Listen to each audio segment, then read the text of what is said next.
Hi, I'm Leezá Steinorf. I'm an international leadership coach, a member of the Forbes Coaches Council, and I'm the creator of the Ground of Being framework.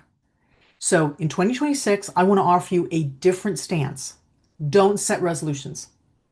Most New Year's resolutions are not acts of strong leadership or personal strength. They're actually acts of avoidance. Don't eat this, don't do that, don't be so reactive, don't fail, right? Resolutions are usually framed against what you're trying to escape and get away from. And that's the problem because avoidance doesn't create power, choice does. Make decisions from choice that you're willing to stand in. And I'm going to explain how to do that. Okay?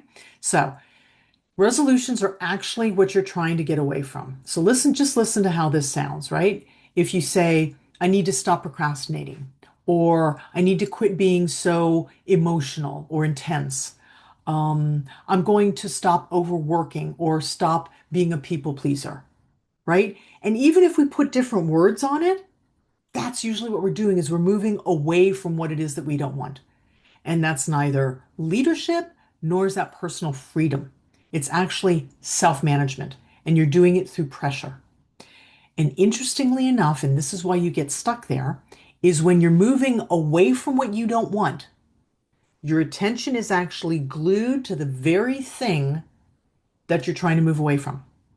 And oddly enough, then you get stuck right there. It's where your energy stays. Okay. So if avoidance actually worked, you'd already be free. Think of all of the resolutions you've made over the years and how many of them have actually taken root. So on the flip side of that, we have choice. And that's what I want to walk you through so that you can see the difference is between avoidance, if you will, making those resolutions and moving toward what you want. Okay. So now listen to the difference when you shift the frame. Okay. So instead of I'm going to stop overworking, instead I choose a pace that lets me think clearly. Instead of I'm quitting people pleasing, replacing it with I choose relationships that invite self acceptance. Hear the difference in that? Or I need to stop being reactive. And instead, I choose to take the time to respond so that I can respect my choices afterward. So this is not about positive thinking at all. It's about direction. It's about reframing the container, what you're moving in. And the interesting thing is that our nervous system actually organizes around direction a lot better than it does around restraint or avoidance.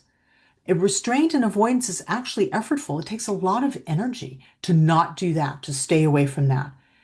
But choice, especially when it's aligned, it's affirming and you have power and strength when you come from that place. Okay. So power literally comes from desire and not discipline. And desire is not an evil, bad word. It's what we want. And when we trust that we are grounded in goodness, we can trust our desires. All right. So here's something that the New Year's culture doesn't tell you. And that is that most of what you call lack of discipline is lack of actual desire.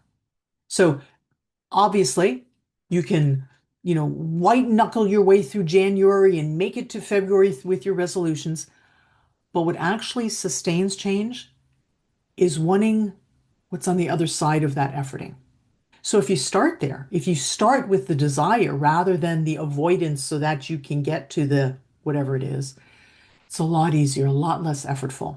So instead of asking, what should I fix this year? You can ask, what kind of life inspires me? What way of working or what kind of work lights me up? What food or what movement or exercise feels clean and invigorating to my body? What kind of relationships or conversations get me excited, or what kind of people do I want to spend time with? At the end of this year, what am I want to look back on and say that was amazing? So desire is not indulging yourself. It's actually providing direction for where you want to go. And direction actually is leadership, and it cultivates sovereignty. You are in command of the direction. You are the one that's making the choices about your life. Okay? So, a New Year's resolution is a promise that you make to the future version of yourself. But a choice, that's actually something you stand in now. It's an affirmation of who you are and a commitment to what it is that you want. So instead of making a long list of goals, choose just a few clear choices for yourself. For example, just to frame this, right? When I'm tired, I rest first before I do anything. When I'm uncertain, I pause instead of pushing through. When something feels off, I ask myself what's true for me instead of powering through. So, giving yourself the opportunity to make choices for how you want to live and how you want to show up and what's going to serve you. And these are not habits that you have to track. Yeah. They're about a stance that you take and you return to again and again. And every time you return to that stance, you strengthen yourself. And stances don't wear out in February, right? It strengthens who you are, and you can be more and more of yourself in the world, which actually leads into wonderful authenticity, which we're going to talk about later. Okay? So in 2026, you can make it literally about direction and not deprivation. You don't need another year of correcting yourself and stopping that or avoiding that. You deserve a year of clean choosing. Choosing what to say yes to and also what to say no to. And you can choose to honor what's dear to you, what you value. And and you can also choose to create and to decide what you want to contribute to. You get to decide that.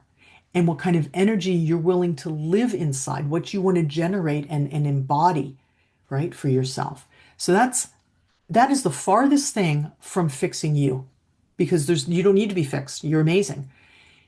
Giving yourself the opportunity to live from your center. That's what it's about. That's choosing. That is the exact opposite of, of New Year's resolutions. Okay?